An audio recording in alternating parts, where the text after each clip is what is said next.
masuklah ke duodenum, diserap di duodenum. Ya kan, nggak usah lagi bicara dikunyah, masuk ke lambung dengan amilase, lipase gitu ya, nggak usah ya. Kemudian masuklah ke duodenum, yeyunum, ilum, gitulah. Pokoknya diserap, akhirnya dia akan masuk ke dalam pembuluh darah. Oke, semakin gula yang masuk banyak, insulin akan diproduksi, itu normalnya. Untuk apa?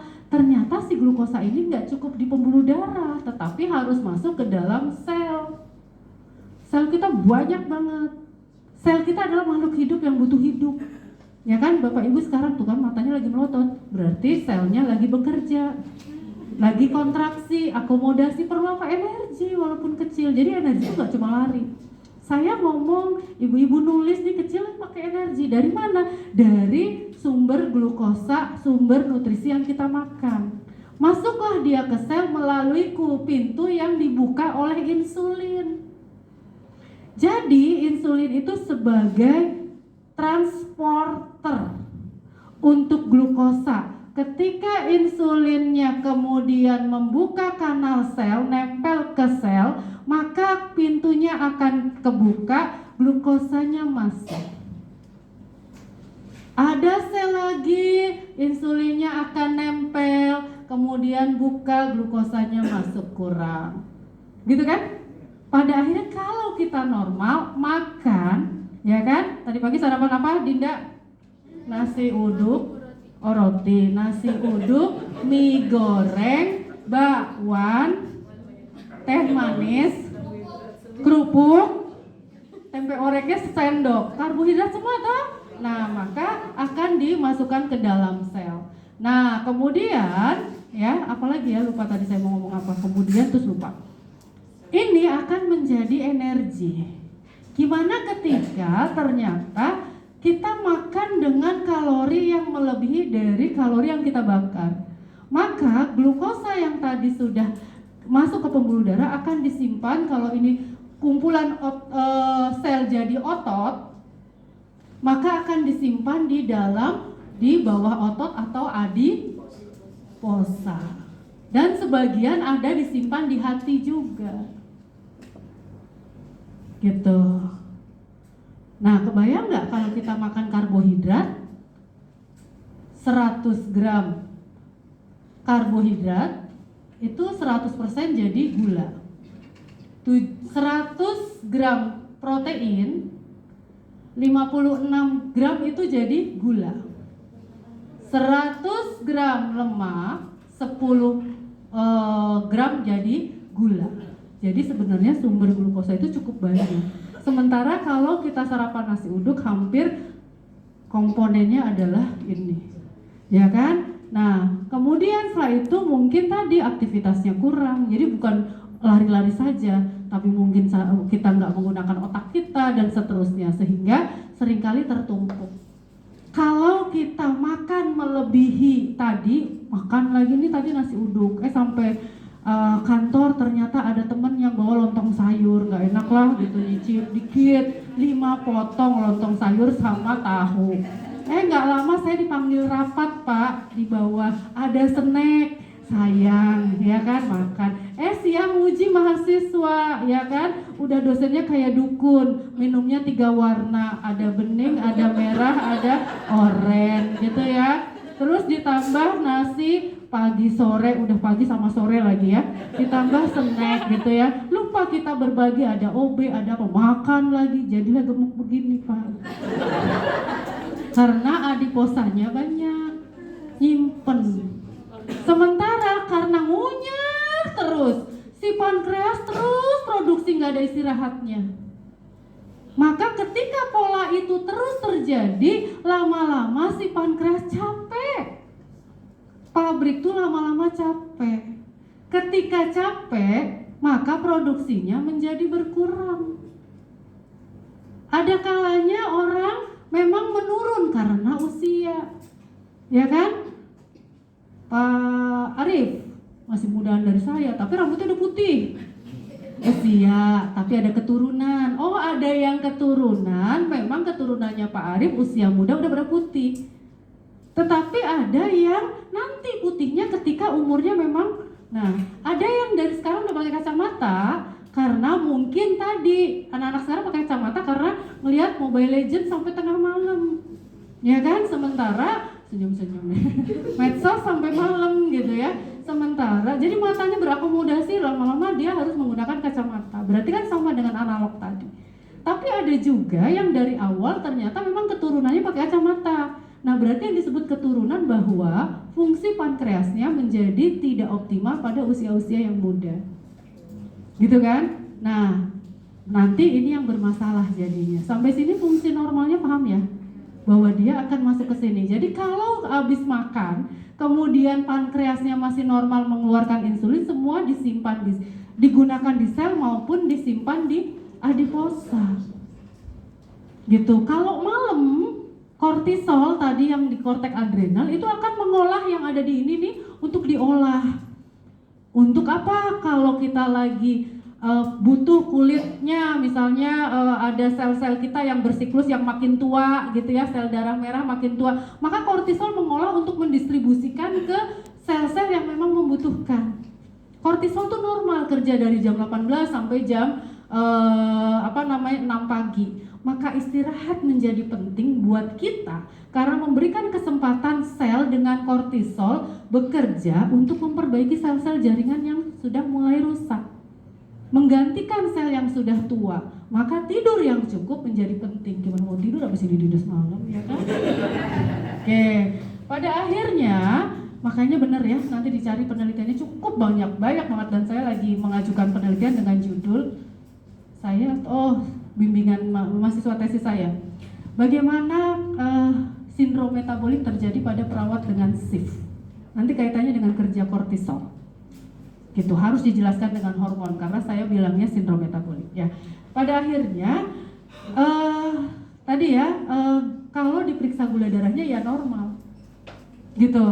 Jadi kalau misalnya habis makan 2 jam diserap gitu ya, kemudian langsung bekerja ya normal. Mau habis makan cendol, sambal nasi uduk, tambah ketoprak 1 itu ya normal gula darah karena kita masih berfungsi baik. Ya. Sekarang kita bicara diabetes. Diabetes ada berapa tipenya? DM tipe 1. Kalau yang tipe 1 gimana? Dari kecil, tadi yang saya bilang, ternyata dari kecil, dari sononya, bisa pabriknya udah mengkerut, bisa pabriknya normal, tetapi produksinya nggak ada, memang dari sononya. Atau misalnya dari kecil, ternyata dia sudah mengalami kerusakan pankreas yang nggak bisa kembali lagi. Kan organ kita ada yang rusak bisa kembali, regenerasi, atau restrukturisasi gitu ada, tapi ini ternyata udah permanen misalnya. Oh kurang gizi nggak tumbuh, gara-gara kurang gizi sel-sel dalam tubuhnya ada yang nggak tumbuh sempurna sehingga mungkin salah satunya pankreas. Maka yang terjadi karena tipe 1 adalah yang mungkin pabriknya yang bermasalah atau produksinya yang bermasalah, ketika dia makan glukosa banyak ternyata si insulinnya sedikit. Kalau selnya ada 100 misalnya ya, produksinya cuma 10. Maka pintu yang 90 yang nggak bisa buka. Akhirnya glukosanya ada 200, masuk cuma 10, sisanya tetap ada di pembuluh darah. Akhirnya yang terjadi tentu ketika diambil darahnya gulanya tinggi.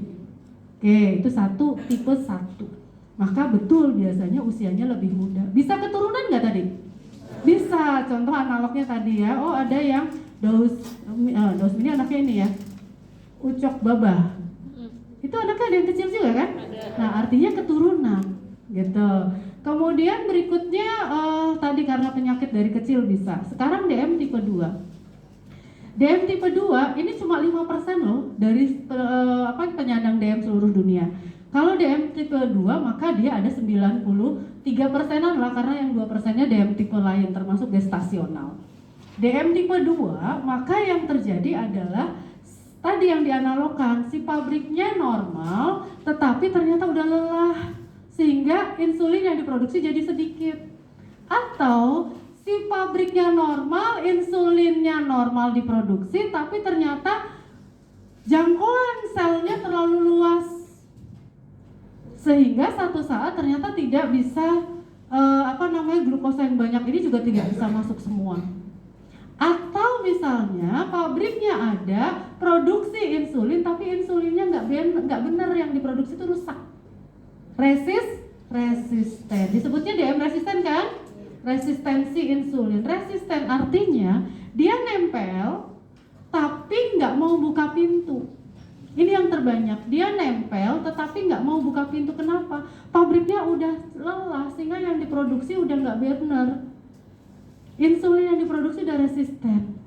Atau misalnya ternyata resisten ini juga disebabkan karena hiperlipidemia. Lipid, lemak dalam tubuh, kolesterol dalam tubuh ternyata merusak sensitivitas dari insulin. Sehingga ketika dia makan, glukosanya banyak, kemudian insulin diproduksi juga ada, nempel tapi nggak bisa masuk. Yang terjadi apa kira-kira kalau misalnya ini diambil ternyata akhirnya gula darahnya tinggi nih. Tapi orang jarang, misalnya ada sih sekarang udah banyak ya, misalnya periksa gula darah deh, tinggi, diawali dengan taunya gula darah tinggi. Tapi kalau dirunut dia ternyata punya gejala-gejala dampak dari gula darah tinggi. Ini sel perlu hidup, sel perlu kalori, tetapi dia tidak bisa mendapatkan kalori yang ditransport oleh pembuluh darah. Apa yang terjadi? Dia gunakan cadangan makanan glukosa yang di adiposa dan di hati. Digunakan nih. Ketika digunakan lama-lama habis. Ketika habis lama-lama adiposanya tipis. Kalau udah tipis maka ditimbang berat badannya turun. Orang diabetes kok malah makin kurus gitu ya. Biasanya pantes makin kurus badannya, gitu kan? Oke. Kemudian berikutnya, kalau ternyata ini tidak mencukupi, energinya menjadi berkurang, maka dia akan merasa lemas. Energi yang berkurang. Ini dulu gejala pantas. Kalau udah siang kayaknya ngantuk gitu. Badan tuh cepet capek gitu. Kalau yang DM baru, kalau DM yang udah lama mah udah nggak ada gejala semua karena udah adaptasi dia. Ya. Selanjutnya, ketika ini gulanya banyak, ternyata tidak mendapatkan ini, berat cadangannya sudah minimal, maka sel akan mengkomunikasikan. Sel kita makhluk hidup punya connecting itu oleh saraf, makanya disebut saraf, dan hormon merupakan pengatur tubuh, tapi saraf kerjanya cepat karena kabel. Kalau hormon kerjanya lambat karena dia harus dirangsang keluar masuk ke pembuluh darah baru masuk ke sasaran, jadi lama. Nah, dengan sel yang nggak mendapatkan makanan, dia akan bicara ke pusat lapar, ada di hipotalamus tuh ada pusat lapar. Dia bilang, aku nggak dapat makanan, kita kekurangan nutrisi. Maka dari pusat lapar akan menstimulasi pencernaan untuk membuat rasa lapar. Jadi orang diabetes kok cepet lapar, bentar-bentar makan, namanya polipagi.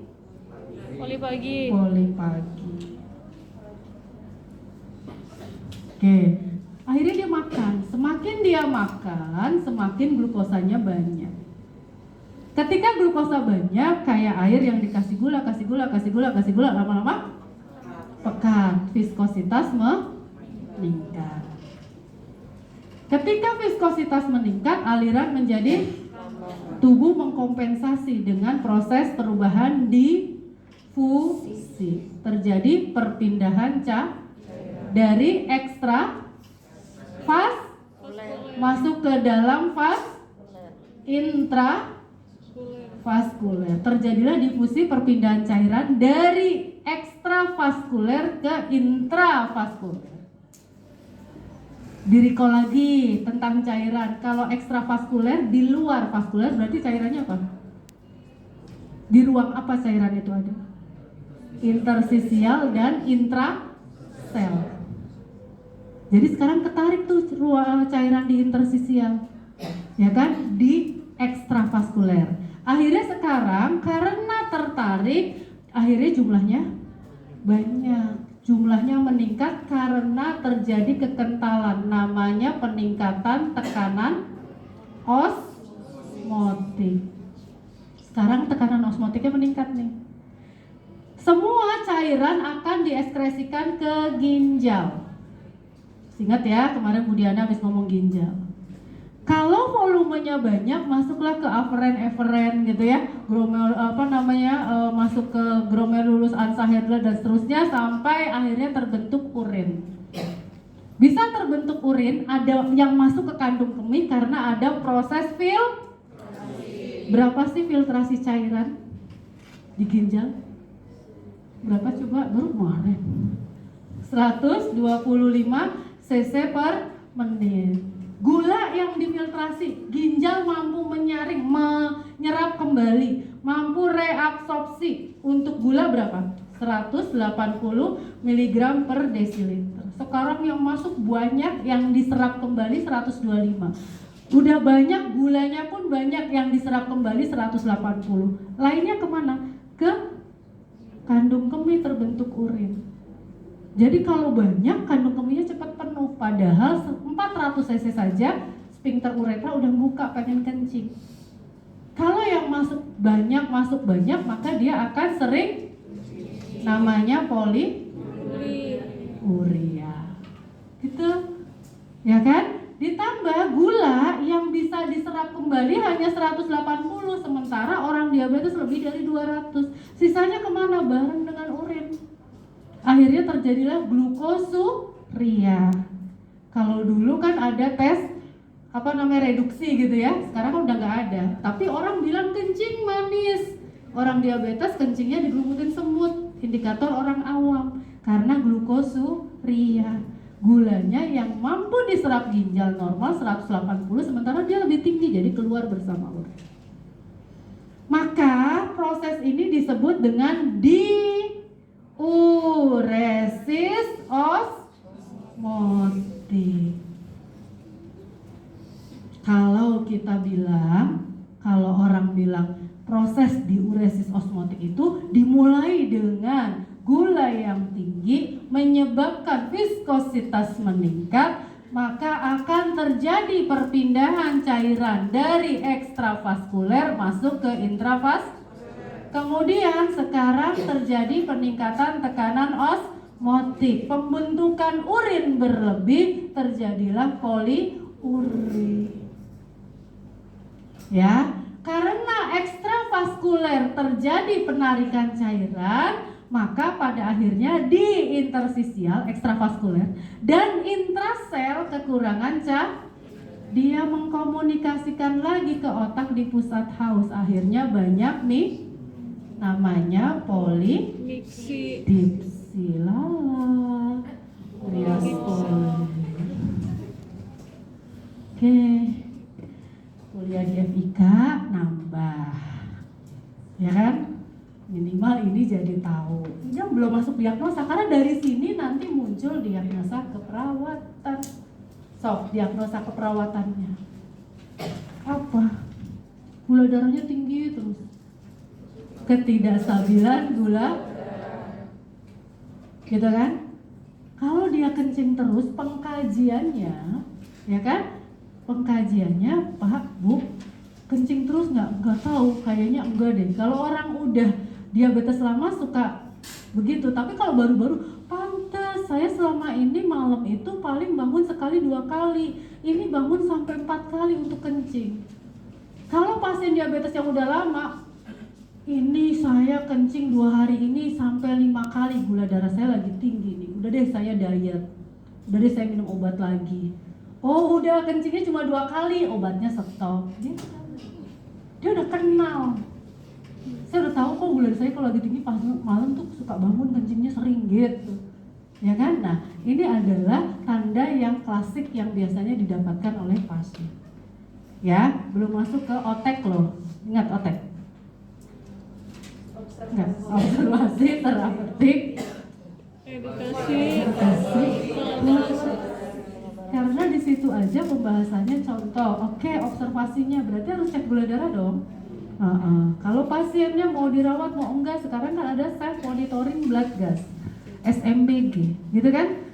Kalau di ruangan disebut dengan kurva harian, KGDH atau CH ya. Oke. Kemudian itu monitornya. Kenapa kok harus diperiksa jam 6, jam 11, sama jam 16? Boleh nggak saya periksa jam 18? Yang penting kan 3 kali. Kenapa? Pada saat jam 6 biasanya Kita sebenarnya lagi periksa apa itu? Gula darah itu menggambarkan kondisi apa dalam tubuh? Insulin bekerja. Gitu kan? Kenapa kok kalau misalnya gula darahnya tinggi nih jam 11? Harusnya kan hipo udah mulai. Kan biasa kan kalau ngapain lu hipoglikemi. Tapi kok diperiksa ternyata ada yang tinggi, berarti tidak terkontrol. Kenapa ya? Proses apa itu? Nanti bicara glukagon, ya. Oke. Kemudian ketika kondisi seperti tadi diuresis osmotik, apa diagnosanya? Resiko kurang volume cairan berhubungan dengan diuresis osmotik. Ada tuh di buku, ini ceritanya. Gitu. Tadi belum selesai sebenarnya ketidakstabilan gula darah, baru sampai monitor ya. Oke. Kemudian tadi ya, kolaborasinya aja misalnya. Penata laksanaannya deh. Penata laksanaan untuk ketidakstabilan gula darah. Nanti dilihat lagi. Pakai pilar apa? Pilar penata laksanaan diabetes. Yang pertama, nutrisi. Yang kedua, exercise. Yang ketiga, monitor gula darah. Yang keempat, obat. Bisa obat hiperglikemi oral. Contohnya, obat hiperglikemi oral. Contohnya glibenclamid. Golongan sulfonil urea. Kalau obat diabetik oral, sulfonil urea, dia tidak menyebabkan hipoglikemi biasanya. Karena dia untuk meningkatkan sensitivitas insulin. Contohnya metformin. Nanti ada insulin. Sok merek dagangnya apa? Novorapid. Dia jenis reguler insulin yang short action atau yang rapid action? Rapid, namanya juga rapid. Berapa menit sebelum makan diberikan? 15. Kok sama kayak zaman dulu saya yang nggak tahu tentang action? Kalau ngasih humulin R, kalau Apidra masih rapid action. Sekarang hampir sekarang rapid action semua. Jadi kalau masih yang 15 menit sebelum makan salah. Nanti kita belajar. Baru tentang insulin. Belum lagi nanti kok dokternya ngasih metformin sama glibenclamid, glimepirid. Fungsinya sama nggak? Beda, golongannya beda. Karena yang satu meningkatkan sensitivitas insulin, yang golongan biguanid, metformin tuh sensitivitas insulinnya diperbaiki, sel-sel sarafnya isi insulin diperbaiki. Jadi lama untuk dia bisa menurunkan gula darah dengan memfungsikan kembali insulin. Tetapi yang sulfonil urea, glimepirid, glibenclamid, dia meningkatkan produksi insulin. Si pankreasnya diperes untuk terus produksi lebih banyak. Jadi insulinnya dikeluarkan lebih banyak. Akhirnya lama-lama insulinnya lelah, makin rusak. Maka yang golongan kedua biasanya hanya diberikan kalau udah 3 bulan nggak turun-turun gulanya, dokter memberikan 2 kombinasi. Kalau nggak turun lagi, dia hanya memberikan metformin ganti insulin. Ganti yang pertama pasti yang basal action. Apa tuh? Lantus, Levemir, gitu kan? Yang pemberiannya berapa kali? 1 kali. Boleh nggak saya mau ngasih jam 9 pagi? Enggak. Kenapa?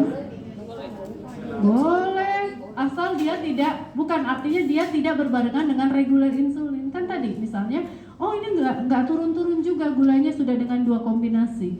Maka ya sudah, satunya yang tadi obat hiperglikemi itu bikin hipo karena insulin diproduksi banyak tapi pankreas nanti jadi cepet rusak. Maka sekarang kasih insulin, biarkan si pankreas beristirahat, memperbaiki sel-selnya, insulin dari luar. Insulinnya basal namanya, bukan long action. Kenapa long action? Karena panjang, 24 jam. Ya, padahal itu basal insulin. Insulin yang mirip tipenya dengan sekresi di dalam tubuh. Kemudian ketika dia diberikan tanpa kombinasi yang tadi, boleh aja mau ngasih jam berapa aja.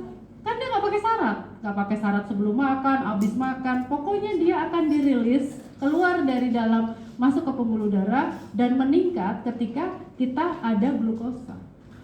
Kenapa malam? Kalau di ruangan, karena dia sudah dikasih 3. Kalau dia berdekatan nih, habis makan terus jam 9 dikasih, gimana? Enggak apa-apa. Karena dia tidak akan membuat hipo dengan itu. Tapi kan kasihan orang disuntik-suntik. Maka kita memberikan kombinasi jadwal yang enggak membuat pasien sakit atau membuat pasien nyaman. Itu insulin. Belum bicara insulin, teknik nyuntiknya. Ya kan ada primingnya, ada teknik, itu banyak. Ini baru dikolaborasi, baru tata laksana. Belum saya bilang nutrisi nih dengan 3J-nya. Karena diagnosa berikutnya, salah satunya adalah kita munculkan diagnosa nutrisi kurang dari kebutuhan tubuh. Ya, bener gak? Apa etiologinya? Kenapa kok nutrisi kurang? Kurangnya di mana? Ngunyah nggak masalah, nelen nggak masalah, ya kan? Kalau kita ketemu pasien stroke, gangguan menelan, disfagia, gangguan nutrisi nggak? Gangguan. Etiologinya apa? Beda. Kalau kita ketemu pasien gastritis, gangguan nutrisi nggak? Mekanisme yang terjadi di mana? Lambung. Mekanik masih, mekanik dengan kimia. Kalau kita ketemu pasien tipoid, gangguan nutrisi nggak? Di proses apa? Penyerapan, karena tipoid di usus halus fungsinya menyerap. Kalau kita masuk ke pasien hepatitis, gangguan nutrisi enggak? Iya, karena hati itu berfungsi untuk metabolisme, sama dengan diabetes. Tapi bermasalah nggak penyerapannya? Enggak. Udah diserap, jadi komponen mikronutrisi nggak bisa digunakan oleh sel, gitu kan? Jadi ini gangguan nutrisinya tingkat sel. Giginya nggak ompong, nggak sariawan, ngunyah enak, ya kan? Nelennya nggak masalah, lambungnya nggak masalah, penyerapannya nggak masalah. Begitu sudah masuk ke pembuluh darah, bermasalah metabolismenya. Dicari ya di SDKI untuk etiologi gangguan nutrisi yang tepat itu apa untuk yang metabolisme ini. Sama dengan pasien hepatitis nih, karena sama-sama di proses metaboliknya. Oke. Kalau antropometrinya sama nggak dengan gangguan nutrisi yang lain? Sama, mungkin terjadi penurunan berat badan dengan IMT yang mulai menurun atau normal. Biochemical datanya sama nggak? Beda. Kalau hepatitis maka kita munculkan biochemical datanya apa? OTPT. Kalau kita tipoid, Widal mungkin. Kalau kita diabetes maka gula darah. Yang menunjukkan gula darah tinggi itu tidak bisa di metabolisme. Tapi clinical sign dan dietary history-nya beda nggak? Kalau pasien dengan gastritis, perih perutnya, mual muntah. Kalau pasien dengan tipoid, ada mual muntah juga, ada nyeri lambung, ada diare. Kalau pada pasien dengan gastritis, dengan diabetes, banyak makan, poli pagi, lawang banyak makan, tapi kok gangguan nutrisi karena di tingkat sel. Paham sampai sini? Oke. Mau paham, mau enggak harus paham. Senang saya, nggak ada yang gelisah pengen tidur malam kan? Jangan pakai PPT kalau udah malam begini. Ya, ada yang mau ditanya? Ini baru yang normal sampai ke diagnosa, belum ke komplikasi. Ya, nanti dicari ya, kan ada tutorialnya ya? Kasus ya? Nggak ada ya? Oh nggak ada, kalau reguler soalnya ada kasusnya habis itu. Tutorial kasus, presentasi kasus ada nggak? Ada pada kasus DM kan? Kasus DM kan? Iya, biar tahu prosesnya begini. Biar tahu SDKI-nya, diagnosanya apa, psikinya, oteknya apa. Gitu ya. Oke, komplikasi dulu deh, tata laksana soalnya banyak nih. Ya udah nutrisi deh, 3J. Ini karena teman-teman yang transfer kan udah paham biasanya. 3J, J apa yang pertama? Jumlah. Oke. Mas Arif, kalau di ruangan pasien diabetes dietnya biasanya gimana? Diet PM, terus 1.200 kalori, 1.800, pokoknya ada kalorinya kan? Karena jumlahnya harus ditentukan. Kalau nggak ditentukan, nanti makin gulanya banyak. Maka kalau orang segede saya, makan nasinya cukup 2 sendok, tahunya 1, telurnya ceplok 1, sayur udah, lapar. Ntar jam 10 harusnya saya snacknya rujak. Ya kan? semuanya gitu. Makanya ya Allah nasinya dikit apa. Coba deh ikut pelatihan edukator. Sampai kita ya kan, sampai kita mempraktekkan gimana saat kita jadi penyandang diabetes selama 3 hari sengsara rupanya saya.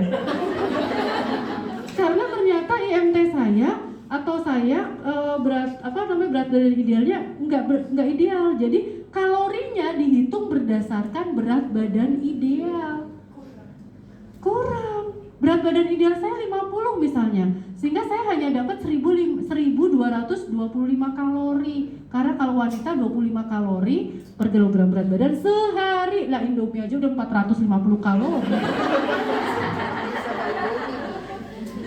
Indomie satu nggak lapar, nggak kenyang kan? Sok makan pop mie satu, ya Allah itu mah cuma ini doang level. Ya kan kurang gitu ya. Terus nanti orang boleh ngambil lauk 2, saya boleh 1 doang. Boleh mau ngambil hewani boleh, ngambil nabati boleh, tapi 1. Ya Allah, ikan gak doyan, tahu kayak orang miskin, enggak deh. Nasinya cuma segini. Yang boleh sayur tapi banyakin kuahnya katanya. Kembung deh, gitu kan. Nah, memang akhirnya orang diabetes stres. No, 1 bakso 1. Ya airnya penuhin mangkoknya. Sama bawang goreng sama seledri aja. Kan? Jadi kalau misalnya kondangan sama istrinya, suaminya pengen ngemil, istrinya ngomel mulu. Ya kan ngomel gitu ya. Akhirnya dia, gue punya duit, gue kemana dia makan. Nah akhirnya karena stres tadi, akhirnya nggak patuh.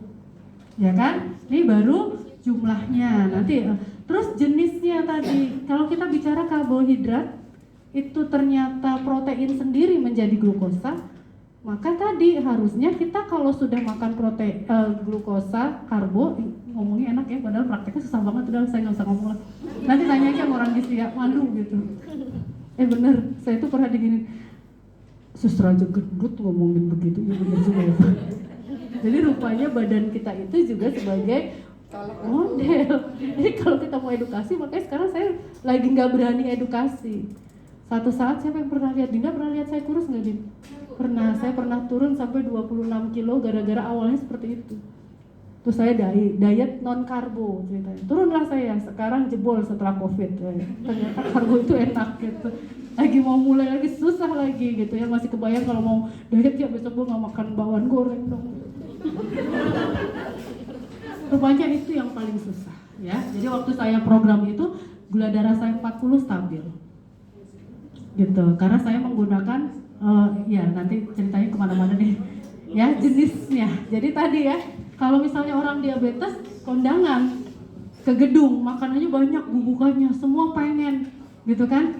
Ya memang harus kita nggak bisa namanya lapar, tambah lapar perut, lapar mata. Di rumah papa nggak boleh, akhirnya semua disisipin. Boleh nggak sih? Boleh. Tetapi tadi somai ambil berapa? 1 dibagi 4. Kan yang penting rasain somai. Ya kan? Bakso, ya kan? Istrinya suruh ngambil, dia nyicip. 1 bagi 4. Jadi semua ngerasain, tapi dengan tadi, iya, bukan nggak boleh, tetapi dibatasi. Gampang ya ngomongnya ya? Susah. Ya kan? Apalagi kalau kita masih aktif. Ya, entah gimana ya, mahasiswa itu seneng banget bawain, belum lagi konsul biar nggak ngomel, biar Bu Fitri nggak marah, udah dibawain. Ada lagi gitu ya, kita mah demen aja. Rupanya kita lagi menimbun gitu ya.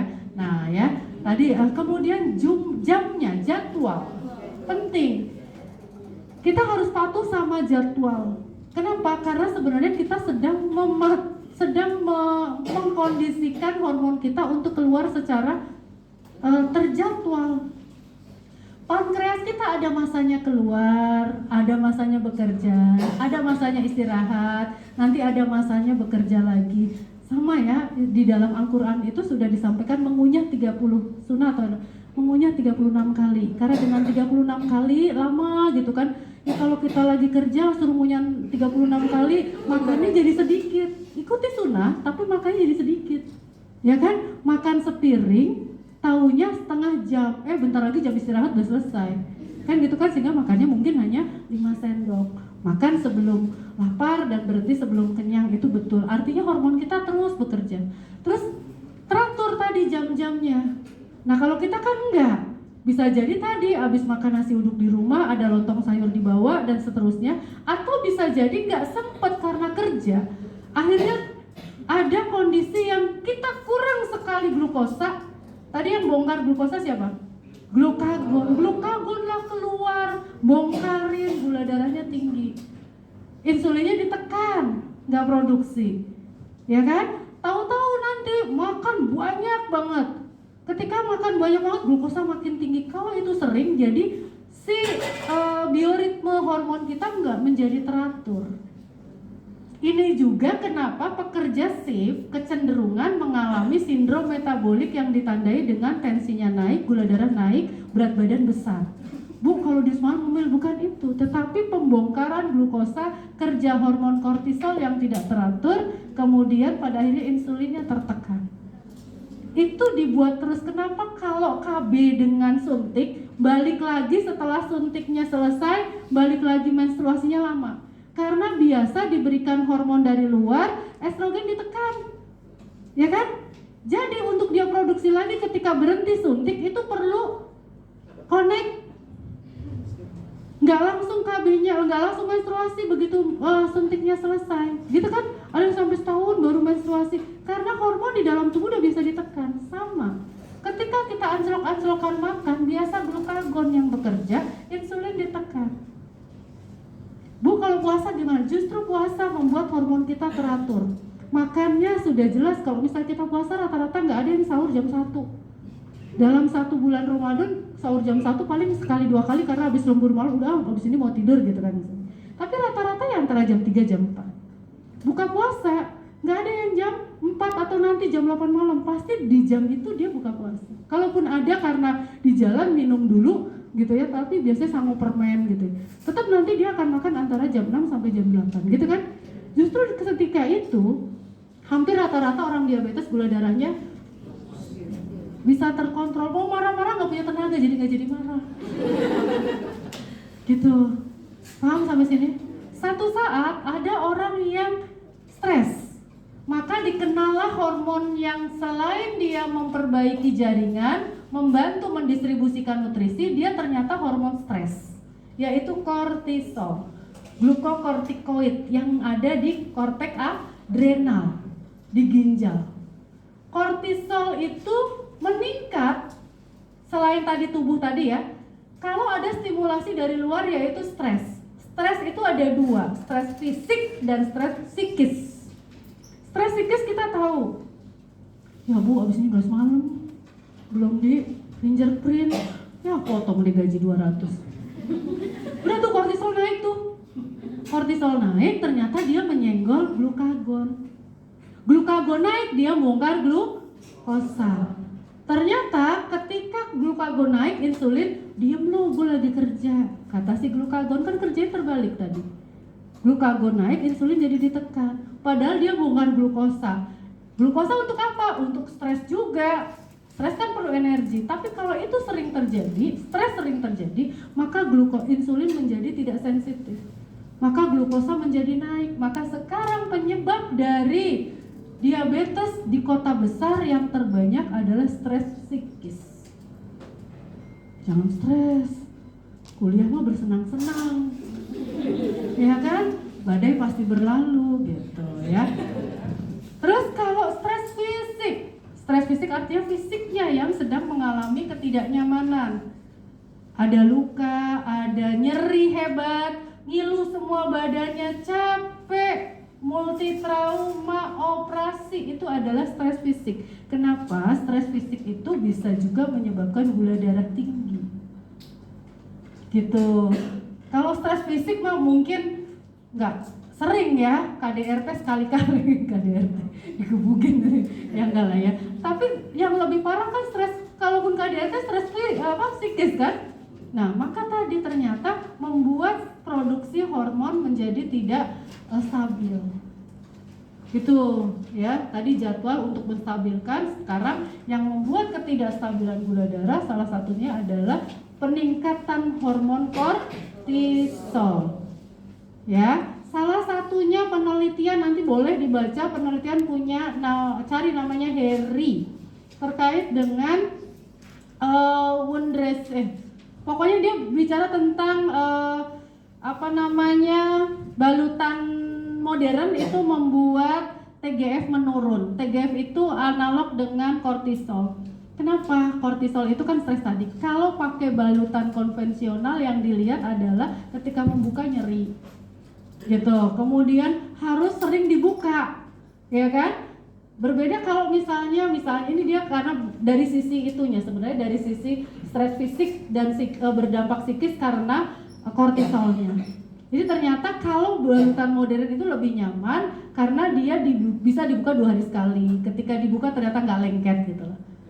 Padahal sama ketika kita sering stres, orang penyandang diabetes kok stres terus ya, atau misalnya udah di ruangan, kok ini pasien gula darahnya KGDH-nya nggak normal-normal, padahal udah dapat insulin dan seterusnya, kenapa gitu.